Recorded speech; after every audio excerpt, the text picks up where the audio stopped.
along those lines, in helping train the kids in discernment, I would imagine that would be a really important piece of this puzzle of helping them develop in these ways.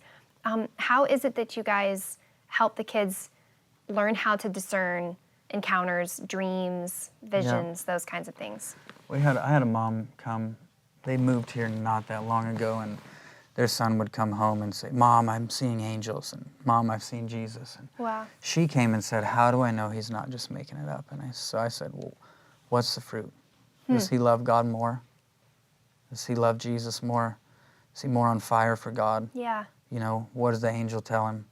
What's the angel doing?" Things like that. Yeah.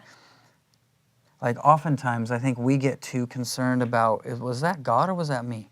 I think we get way too concerned with that. Since we have the mind of Christ, much of what God will do will feel like us or seem Sure. like us. Like Yeah. he has a thought through us, and Right. it's like a thought. Like, wow, I could have missed that or dismissed something as something God sent me as if it were my own. But when it comes to discerning, like if it's God or the devil, like, does it steal, kill, and destroy, or does it give life and life more Right. abundantly? You know, that seems to me a bit easier. Like, how did you feel? Were you scared? That makes Was sense. it bad fear? You know, versus, did you feel peaceful? Right. Did you feel loved? Right. That's really Watching good. the fruit of the lives too. Questions are the biggest part Yeah. of it. We just came back from a vacation, and we're taking the BART, which is kind of like a subway.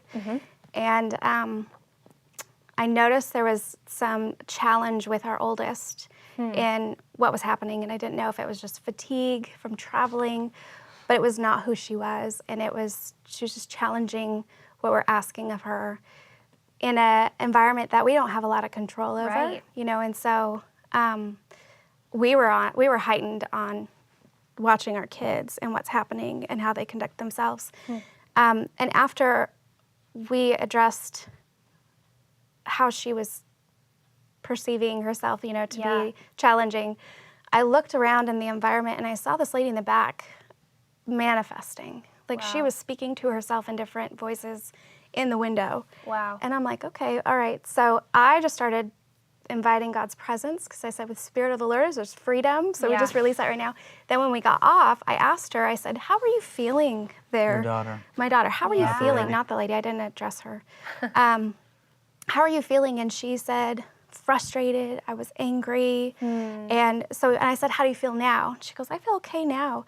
And so I got to walk her through and say, you know, actually what happened was this lady over here was doing this. She was like, I felt it just on that train at that moment. Wow. So it was good for me to help walk her through that when you felt that wasn't necessarily you. Right. You're You're picking picking up stuff this, up.